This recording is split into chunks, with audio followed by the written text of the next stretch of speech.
We're on the eve of the next Supreme Court term, the 2024-2025 term. And I want to talk about where we stand with the pending Second Amendment related cases that are up on cert petitions and those that have been granted. And let's break it all down of what we want, what we don't want, what's possible, and what's probably not going to happen. Let's break it all down when we come back in 1 second. Hey folks, I'm Mark Smith, host of the Four Boxes Diner, proud American gun owner, constitutional attorney, member of the United States Supreme Court Bar, and author of the best-selling book, Israel Disarmed, What the 10/7 Attacks by Hamas on Israel teach we Americans about the right to bear arms. We must always learn from the mistakes of others. We also want to know our history, our world history, and contemporary politics. Israel Disarmed talks about all those things in a way that makes you just understand how important our right to keep and bear arms in the United States is and why we must make sure we never lose it. All right, folks, so we're on the eve of the next Supreme Court term that begins the first Monday of October. And there's a whole list of Second Amendment related cases that are up on petitions for cert, which, of course, the Supreme Court can take those cases or can decide not to take those cases. And there's one case that's already been granted cert that's going to be argued on October 8th. So I want to sort of break down kind of where we are, because no different than a pilot in a plane, you want to know certain things. You want to know your altitude, your airspeed, where you are in the world, and so on. And I want to kind of tell you where we are in the world of Second Amendment with respect to where I think the U.S. Supreme Court and the justices think we are. Okay, so let's just start out from the basics and then we'll break it down by the cases. We know that every year right now, the U.S. Supreme Court has taken somewhere in the order of magnitude of around 70 cases a year total. Now, those cases involve everything from the Second Amendment to the First Amendment to regulatory issues to maybe abortion, to the Fourth Amendment to criminal cases to ERISA cases, tax cases, and on and on and on. So just keep in mind that you're looking at a pool of cases for all of American law of somewhere around 65 to 70 some odd cases or so. So obviously they're not going to take all the Second Amendment cases because they have to deal with a lot of other issues of American law outside of the context of the Second Amendment. And they're not going to take all constitutional cases because they also have to deal with other issues associated, for example, with federal statutes, how to interpret them, what they mean, and so on and so on.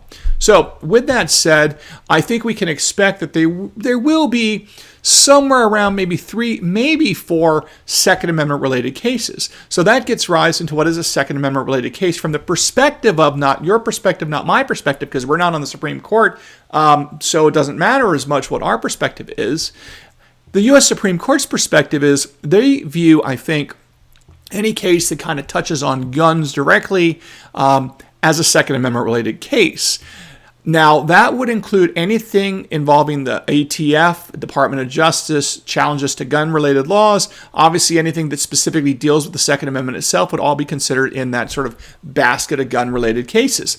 Right now, if we expect them to take 3, at most 4 Second Amendment-related cases, where are we right now? Well, the Supreme Court has already granted cert and is hearing oral argument on October 8th of one of these cases, and that is the Vanderstock case dealing with the Joe Biden and Kamala Harris's ATF's argument that unserialized guns are privately made firearms, i.e. ghost guns, which is the propaganda term by the left, whether or not the regulation that the anti-gunners of the Biden administration used, the regulation to expand the definition of what is a firearm, to expand the definition, and the way they did that is they expanded the definition of what is a frame or receiver to encompass not just frames or receivers, but anything in the world that has the potential to become a frame or receiver. Now, this is wrong for a whole host of reasons. We'll do some specific videos on the Vanderstock case soon, but for now, just be aware that this case has already been granted cert, and this is one of those 3 or 4 Second Amendment-related cases that the Supreme Court might take this term. So that's the first one. So that means where are we with the other cases, and what do I think we want, and what do I think is likely? Now, I'm going to go through what I want, and then as I go through what I want, I will give you the odds of them granting cert. To me, the obvious answer of the one Second Amendment case they should take, and I want them to take, is the Bianchi case, which is now called the Snope case. This is the case arising out of the terrible anti-Second Amendment circuit, the Fourth Circuit Court of Appeals in Maryland and Virginia. And this deals with the Maryland quote-unquote assault weapon ban, which is really a ban on semi-automatic firearms various types of those. It is an easy case, in my opinion, to win. If the Supreme Court grants cert in Snope, we have like a 99.5% chance of winning that case. I don't see how on earth we lose that case if they grant cert. I think whether or not they grant cert is maybe a political question. As I was telling people at the excellent event that the Second Amendment Foundation put on over the weekend in San Diego at their gun rights policy conference, I am of the view that if Donald Trump wins this election in early November, then I think the Supreme Court will take the Snope case and they will rule hugely in our favor. If Donald Trump does not win this election and the liberals win the election, I don't know what that means. Now, it's not the sort of thing the Supreme Court should consider, but the reality is I think the Chief Justice John Roberts and others on the court are sometimes sensitive to how they are perceived. They're under attack, and I'm not saying they should consider this, but I could see them possibly doing that in terms of strategically what they take. Now, I think there's arguments going back and forth as to whether or not they will take the quote-unquote assault weapon case, but I think now is the time. You're not going to get a circuit split because the red states are never going to enact quote-unquote assault weapon bans, so you're never going to have a circuit split, and I've been saying this for many years. You probably all know this and heard me say it on this channel, and now is the time because that issue is percolated enough. To the extent you need any percolation in the lower courts, enough is enough. This has been up on cert on multiple occasions, including the Highland Park case where Justice Thomas and Justice Scalia, as I recall, wrote a dissent saying that the court should take this case and resolve the AR-15 case right here, right now, and that was years ago. And there's no doubt that is the right answer, and we should win this. So the Snope case, if there's only one thing you could wish for in this world involving the Second Amendment, in my view, it would be the election of Donald Trump this year. And the second thing would be that the Supreme Court takes the Snope case. I think those are the two most important things for the Second Amendment movement in the year of our Lord 2024. Donald Trump's election and the Supreme Court granting Snope. If both of those things occur, we're going to be having a very good set of happy days going forward. If neither of those things occur, well, we'll be having a different conversation in 90 days or so, but we're not there yet. Okay, now let's move beyond that. The next case that I think, and this is a little bit of a toss-up, but the next two cases I would like to see granted cert, slightly different reasons. I think either of these cases have a good chance of being granted cert. The first one is the Mexico case.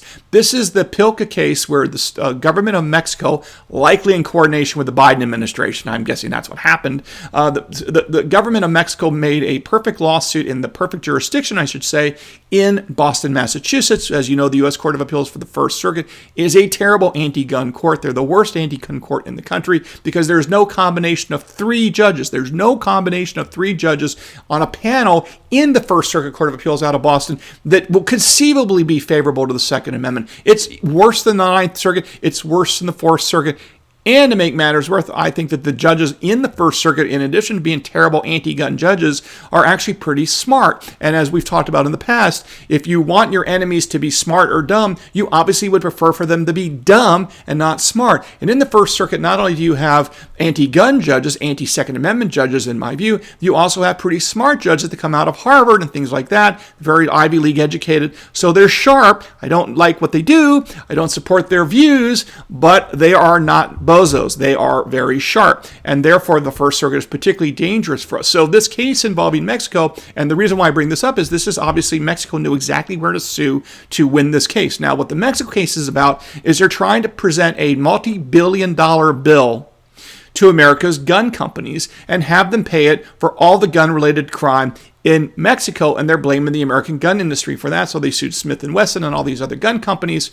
And now, as you know, there's a federal gun statute that was, federal sort of a favorable gun statute signed into law by President George W. Bush in 2005 called the Protection and Lawful Commerce in Arms Act. Now, this is also referred to as PILCA. Very important statute because this basically codifies long-standing tort principles that says that you and I and nobody else is responsible for the criminal third-party acts by third parties over whom we have no control. So if some nutjob takes the baseball bat that you made, or they take a camera that you made, or they take a gun that you made, and you have no control over these nutjobs, and they go off, they misuse it in some way and hurt someone with virtue and intentional crime, they shoot someone, they take a baseball bat and they hit somebody over the head with it, The manufacturers are not responsible because that's not what it's designed for, and that wasn't what it was intended for, and they had no control to stop it. So anyway, but the point is that Mexico and these other people sue these gun companies not because they want to win the case. The reality is they're never going to win the case on the merits as I see it. All they're trying to do is to basically bankrupt the gun companies by putting through extensive, crazy, multi-million-dollar discovery that takes years and years and years of time and effort to get rid of them. So Mexico sued, and the defense asserted by the gun companies that were sued was, among other things, the PILCA statute. That's an immunity statute that says that you cannot sue gun companies for the third-party conduct over whom they have no control when those third parties commit criminal crimes in Mexico.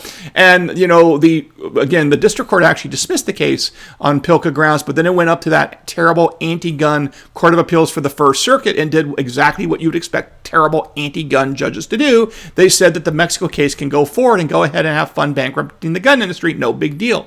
So they have some very strong lawyers on behalf of the gun industry have now sought cert from the U.S. Supreme Court and says enough is enough. We cannot allow foreign governments like Mexico to go around the country and bankrupt the American defense industry, which is simply absurd to even think this is going on. Certainly, if I were the president, I would be on the phone with Mexico and say, you better drop this lawsuit or we're never going to give you any foreign aid and we're going to do other sorts of terrible things to you, Mexico. But obviously, the Biden and Harris administration hates guns, so they're, I'm sure, cheering that Mexico actually wins and destroys the American gun industry because they don't like the gun industry for a whole host of reasons, because they don't like our Bill of Rights and they certainly don't like our Second Amendment, and we need guns to be able to buy, so we need a gun industry to be able to do that. So with that said, that's where it is. So I think that's a very important case for the Supreme Court to consider as to whether or not they'll grant cert. I think we're 50-50. Again, they have strong lawyers on that, and we'll sort of take it from there. Then we move on to the next possible case that I think is very important for us. That's the Gray versus Jennings case. This is out of the U.S. Court of Appeals for the Third Circuit, and this involves the standards for a preliminary injunction. Now, the preliminary injunction standards are,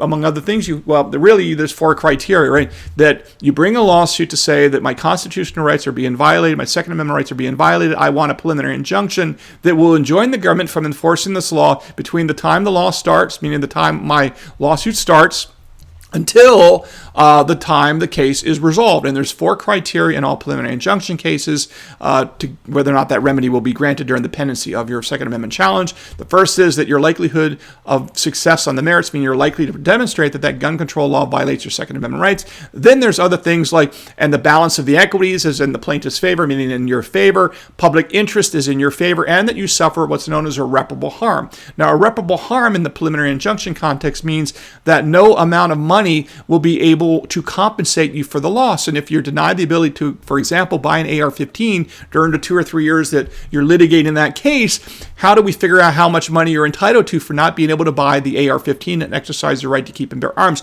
Right? No amount of money has been stolen out of your bank account. You haven't lost your car. You haven't lost your job. You haven't lost your home. You see what I'm saying? It's very hard to put a monetary value on that deprivation if I force you, for example, to walk around with magazines that only hold 10 rounds instead of 30. So therefore, you have what's known as irreparable harm. Now, the Third Circuit, and in sort of an odd decision, basically says that the lawyers and the plaintiffs in a Second Amendment case have to show not only that they're likely to succeed on the merits, but they also have to go down the list of these other criteria. But that's never been the case with constitutional rights in the past, because the rule has always been that if you can show that your constitutional rights are going to be violated and therefore you're likely to succeed on the merits of your claim, those other three considerations of irreparable harm, plus balance of the equities, plus public interest, all go in your favor because the government has no interest whatsoever in enforcing what is an unconstitutional law. So there's no balance of the equities that you will sometimes see, for example, in the commercial context, dealing with businesses, which we don't need to get into the details there. If that's important, let me know. I certainly can give you all the details of that. But again, for our purposes, you don't need to worry about that because in a constitutional fight, these really are not a problem. And the Third Circuit went against this theory and basically treated the Second Amendment as a second-class right. So the benefit to the Gray versus Jennings case, if they grant cert on this, is they will reaffirm that the Second Amendment is a first-class right, and they will clean up those decisions involving preliminary injunctions in our favor, I think. Now, after that, the most important cases, again, the Vanderstock's been granted cert, the Snope assault weapon case, which is the most important case, and after that, I think it's a tie as to what should be the next case we should be cheering for. I think the Mexico case is very important to protect the gun industry, but I also think the Third Circuit case dealing with Gray versus Jennings and preliminary injunction standards is also very important because our Second Amendment related organizations are always bringing lawsuits, and the preliminary injunction standards are extremely important when they do so. Now, after that, I think we get into less important cases. Not to say they're not important, but they're less important in the relative scheme of things today. It's not that I don't want them to grant cert. I think that the Supreme Court will view these as not right for various reasons. I think the next possible case that you could have cert is the Oakland Tactical case. And this is the long-range gun range. I think it was 1,000-yard range they wanted to build out there in Michigan. There's a little bit back and forth. The reason why the Oakland Tactical case is important from a Second Amendment perspective is that I think it would reaffirm the right to train with firearms and also discuss the importance of concomitant rights as a matter of text. Meaning you have the right to keep and bear arms, and I think the Supreme Court could really lay out the standard of kind of ancillary or concomitant rights, whatever you want to call these, that are kind of implied within the text of the Second Amendment. I think it would be good to get a decision that says the right to train, while it doesn't say expressly the right to train, the right to keep and to bear arms presupposes the right to train, and to sort of discuss the text and how to apply the textual analysis of the Heller-Bruin methodology of text first. Once the text is implicated by a modern-day gun control law, the burden shifts to the government to do the historical traditional analysis. We've talked about this many times, and I think the Oakland Tactical would help clarify how do you deal with the first step of that, if you want to say, or the first part of that, a test, which is the Oakland Tactical implied right, concomitant right component of the text of the Second Amendment. So Oakland Tactical, I think, is a kind of nerdy case that the Supreme Court might be interested in, and I think we would do okay in front of the Supreme Court on that as well. Then after that, we get down to the Laura case. Now, the Laura case is important, but I don't think they're going to grant cert to it right now. The Laura case is a winning case for us. This is a case out of the Third Circuit Court of Appeals. This is that 18, 19, and 20-year-olds do or do not have the right to keep and bear arms. This is an easy win for us. There's no way, in my view, the Supreme Court will not find that 18, 19, and 20-year-olds do not have full-blown Second Amendment rights. The question is, what is the best means of getting that ruling? Right now, you have the Laura case in front of the Supreme Court right now up on a potential cert petition. That's where it is. But if I had my druthers, I would deny cert to Laura, not because it's not an important case, but because we likely are going to have a federal decision out of the Fifth Circuit Court of Appeals down there in Louisiana and Texas in the Reese versus Garland or Reese versus ATF case, where the Reese case says that 18 and 19 and 20-year-olds, whether or not 18, 19, and 20-year-olds are able to buy firearms from FFLs, i.e. buy handguns from FFLs, because right now 18, 19, and 20-year-olds cannot, under federal law, here what I just said, federal law, buy handguns from federal firearms licensees. I think the benefit to granting cert in the Reese case down the road versus Laura is that you'd have a decision knocking out a federal gun control law with national implications, where the Laura case arises out of Pennsylvania. So I think it would be better for the Second Amendment movement to have the Reese case up there and have the Supreme Court agree that a federal gun control law as applied to 18, 19, and 20-year-olds is unconstitutional. I think that would be better all the way around, although I'd be fine if they took Laura and ruled in our favor. I think the Reese case is a better vehicle for our rights overall. So I think the Supreme Court will agree with me on this. I think they will deny cert to Laura and watch for that Reese case coming up. But again, only time will tell. And by the way, I think we are going to win the Reese case out of the Fifth Circuit, which is going to compel the Department of Justice to seek cert out of the Fifth Circuit when that decision comes, and then the Supreme Court will likely grant cert. That's why I think waiting for the Reese case a few extra months makes sense, even if it gets pushed into next term, which will likely occur. Then I think there's some other long shot cases, not that they're not worthy, I just think these are longer shots. There's the Ocean Tactical case dealing with magazines. I don't think the Supreme Court is going to deal with a magazine case that's on an interlocutory preliminary injunction basis. Right now, I think the first thing they're going to want to resolve is semi-automatic ban cases, and then they'll move on to magazine cases. Yes, we should win the magazine cases, but I think it's just not going to happen right now. I think the Supreme Court's just not going to touch it right now because they have other things in front of them. There are no sensitive places arguments that I think are going to go up there. I think that's an issue that's going to percolate for another couple years in the lower courts before the Supreme Court will look to a sensitive places case, and there's nothing pending on cert anyway. Then we get down to the Maryland shall issue. There's two Maryland shall issue cases I recall. One is a First Amendment case dealing with whether or not gun stores can be compelled by government to put information about firearm dangers and suicides and all this kind of literature. I think this likely violates the First Amendment, but I also think this is the kind of thing the Supreme Court could have an interest in as a First Amendment question, but they already have resolved some of the issues associated with this in the pro-life context, and I think it's possible they would grant cert on First Amendment grounds about whether or not compelling gun companies to disclose this information or review information or state information about the alleged dangers of firearms ownership. It's possible. This is a possible Supreme Court cert grant, but I would put this at like a 25%. And again, the name of that case is Maryland Shall Issue versus Anne Arundel County.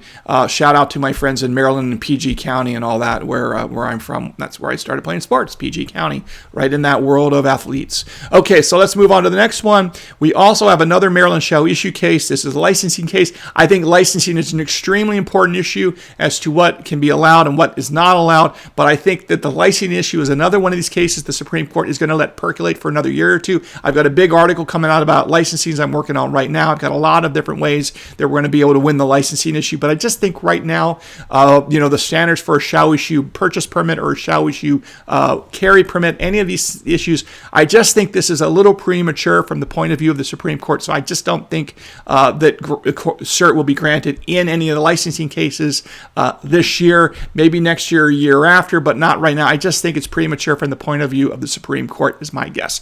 Then we're looking at a case called Wilson versus Hawaii. This is the Spirit of Aloha case. Those moronic Hawaii Supreme Court obviously have been put on this earth to teach us what not to become and not how to think. After all, sometimes you were put on this earth to teach people how not to behave and not what not to become. But it turns out then that may be the role of the Hawaii Supreme Court to teach us how not to think and how not to do things and how not to analyze Second Amendment cases. But the reason why I think the Supreme Court won't grant cert to the Wilson versus Hawaii case dealing with the Spirit of Aloha is because at the end of the day, if you read that decision, it basically is interpreting, and this is key to understand, a key distinction, it's basically interpreting the Hawaii Constitution. The federal Supreme Court doesn't really get involved with the interpretation of state constitutions. That's a job reserved for and to the state Supreme Courts. If the Hawaii Supreme Court wants to screw up the Hawaii Constitution 6 ways to Sunday as a general matter, that's on them. But that doesn't implicate the federal Constitution. And because the Second Amendment involves a federal right, and the Supreme Court implies the Second Amendment's federal right, and the Wilson case really focuses on the state right to keep and bear arms under the Hawaii Constitution, I don't think the U.S. Supreme Court, although they're going to guffaw and laugh and roll their eyes at how dumb the Hawaii Supreme Court analysis is, I think technically speaking they won't be granting cert on that because they're going to view this really as a Hawaii state constitutional question and not a Second Amendment or 14th Amendment question under the federal Constitution. All right, folks, well, that's kind of where we're at. I hope this sort of helps you understand your routine interest for the U.S. Supreme Court over the next several months. We will know a lot more about where we are come December 1st as to which cases will be granted cert and which will be denied, and we'll cover it as they come forth. And in the meantime, make sure you subscribe to this channel. Don't forget to follow me on X at 4 Boxes Diner, and I'm looking forward to seeing you all again here at the 4 Boxes Diner. Orders up. Table 2A.